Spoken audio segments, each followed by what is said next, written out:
Hello friends, என்னோட பேர் Hemamalini. Welcome to Malini's dhaba. இன்றைக்கி நம்ம சேனலில் அவரைக்காய் பொரியல் எப்படி செய்கிறதுனா பார்க்க போகிறோம்.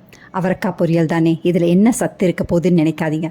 அவரைக்காயில் நிறைய சத்துக்கள் இருக்குது. இதில் அதிக அளவு பொட்டாசியம் சத்து இருக்குது, ஃபைபர் சத்து இருக்குது, ப்ரோட்டீன் சத்து இருக்குது. அது மட்டும் இல்லை, விட்டமின்ஸில் ஏவும் சிவும் அதிகமாக இருக்குது. வெயிட் மேனேஜ் பண்ணுறவங்க வாரத்தில் இதை 2-3 தடவை கண்டிப்பாக எடுத்துக்கணும். வாங்க அந்த அவரைக்காய் பொரியலை எப்படி செய்யலான்னு பார்க்கலாம். அதுக்கு முதல்ல இது வரைக்கும் நம்ம சேனலை சப்ஸ்கிரைப் பண்ணாமல் தான் மறக்காமல் சப்ஸ்கிரைப் பண்ணி வச்சுட்டு பக்கத்தில் இருக்க பெல் பட்டனை ப்ரெஸ் பண்ணி வச்சுக்கோங்க. அவரைக்காய் பொரியல் செய்கிறதுக்கு நான் இன்றைக்கி மண் சட்டி தான் யூஸ் பண்ணுறேன். அதில் நான் 2 டீஸ்பூன் அளவுக்கு எண்ணெய் சேர்த்துக்கோங்க. எண்ணெய் நல்லா சூடானோன்னு வழக்கம் போல் தாளிக்கிற பொருட்கள் சேர்த்துக்கலாம். 1 டீஸ்பூன் கடுகு, 1/2 டீஸ்பூன் உளுந்து, 3/4 டீஸ்பூன் அளவுக்கு சோம்பு சேர்த்துக்கோங்க. இதெல்லாம் நல்லா பொரிஞ்சோன்னே ஒரு பெரிய வெங்காயத்தை நல்லா பொடியாக நறுக்கி வச்சுருக்கேன். அதோட 4 பச்சை மிளகாவை நல்லா கீறி வச்சுருக்கேன், அதை சேர்த்துக்கலாம். பெரிய வெங்காயத்துக்கு பதிலாக சின்ன வெங்காயம் 10 சின்ன வெங்காயத்தை நல்லா பொடியாக நறுக்கி சேர்த்துக்கோங்க. எல்லாத்தையும் சேர்த்து நல்லா வதக்கி விட்டுக்கோங்க. பொரியலுக்கு தேவையான அளவு உப்பு 3/4 டீஸ்பூன் அளவுக்கு சேர்த்துட்டு ஒரே ஒரு நிமிஷம் நல்லா வதக்கி விட்டுக்கோங்க. அதுக்கு பிறகு நான் ஏற்கனவே 1/2 கிலோ அளவுக்கு அவரைக்காய் வாங்கி நல்லா கழுவிட்டு காம்பு பகுதியை நீக்கிட்டு நீட்டாக வெட்டி வச்சுருக்க அவரைக்காவை இப்போ நம்ம சேர்த்துக்கலாம். அவரைக்காவை சேர்த்த பிறகு ஃப்ளேமை மீடியம் டு ஹையில் வச்சு கைவிடாமல் 2 நிமிஷம் நல்லா வதக்கி விட்டுக்கோங்க. 2 நிமிஷத்துக்கு பிறகு பாருங்கள், அவரைக்காய் இந்த அளவுக்கு நல்ல சுருளை வதங்கியிருக்கு. இதில் 1/4 டீஸ்பூன் அளவுக்கு மஞ்சத்தூள் சேர்த்துக்கோங்க. மஞ்சத்தூள் சேர்த்தா தான் அவரைக்காவோட நிறம் மாறாமல் அதே மாதிரி பச்சை பசேர்னு இருக்கும். மஞ்சத்தூளையும் சேர்த்துட்டு நல்லா வதக்கி விட்டுக்கோங்க. அவரைக்காயில் அதிக அளவு ஃபைபர் சத்து இருக்கனால நம்ம சாப்பிட்ற சாப்பாட்டை நல்ல செரிமானப்படுத்தி கொடுக்கறதுக்கு உதவி செய்யுது. அது மட்டும் இல்லை, சர்க்கரை நோயாளிகளுக்கு அவங்களோட ரத்தத்தில் உள்ள சுகர் லெவல், அதாவது சர்க்கரையோட அளவை நல்ல கண்ட்ரோலாக வச்சுருக்கிறதுக்கு இது ரொம்ப உதவி செய்யும்.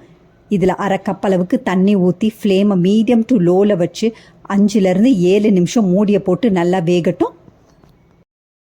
அவரைக்காயில் விட்டமின் ஏ சத்தும் சி சத்தும் அதிகமாக இருக்குது. அது மட்டும் இல்லை, அயன் சத்து அதிகமாக இருக்கனால இரத்த சோகை உள்ளவங்க வாரத்தில் இதை 2-3 முறை எடுக்கிறனால அவங்களோட ரத்தம் அதிக அளவு நல்லா ஊறும்.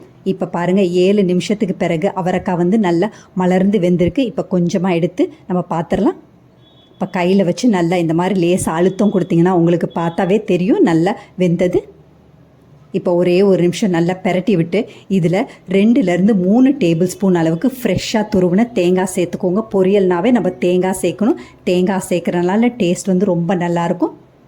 தேங்காவையும் சேர்த்துட்டு ஒரே ஒரு நிமிஷம் நல்லா பெரட்டிட்டு அடுப்பை ஆஃப் பண்ணிடலாம்.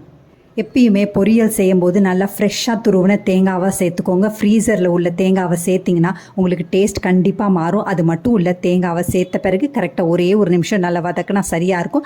அதிக நேரம் தேங்காய் அடுப்பில் இருந்துச்சுன்னா பொரியலோட டேஸ்ட் கண்டிப்பாக மாறும். கடைசியாக கொஞ்சமாக கருவேப்பிலையை நல்லா கிள்ளி போட்டு சேர்த்துக்கோங்க. அதோட கை நிறைய ஃப்ரெஷ்ஷாக நல்லா கழுவி பொடியாக நறுக்குன்னு கொத்தமல்லியை நல்லா தூவி ஒரே ஒரு பெரட்டிட்டு அடுப்பை ஆஃப் பண்ணிடுங்க. பார்க்குறதுக்கு வேணால் உங்களுக்கு இந்த அவரைக்காய் பொரியல் ரொம்ப சிம்பிள் அண்ட் ஈஸியாக இருக்கும். ஆனால் டேஸ்ட் ரொம்ப பிரமாதமாக இருக்கும். நிறைய மருத்துவ குணங்கள் இந்த அவரைக்காயில் உள்ளது. வெயிட் மேனேஜ் பண்ணணும்னு நினைக்கிறவங்க கண்டிப்பாக இதை வாரத்தில் 2-3 முறை எடுத்துக்கணும். இதே மாதிரி அளவுகளோடு நீங்களும் இந்த அவரைக்காய் பொரியலை செஞ்சு பார்த்துட்டு எப்படி இருக்குன்னு கமெண்ட் பண்ணுங்கள். பிடிச்சிருந்தா இந்த ரெசிபியை உங்கள் ஃபேமிலி ஃப்ரெண்ட்ஸோட ஷேர் பண்ணுங்கள், லைக் பண்ணுங்கள், சேவ் பண்ணி வச்சுக்கோங்க. இந்த மாதிரி நல்ல சட்டுன்னு 10-15 நிமிஷத்தில் செய்கிற மாதிரி ரெசிபிஸ் வேணும்னா மறக்காமல் நம்ம சேனலை சப்ஸ்கிரைப் பண்ணி வச்சுக்கோங்க. Thanks for watching, friends.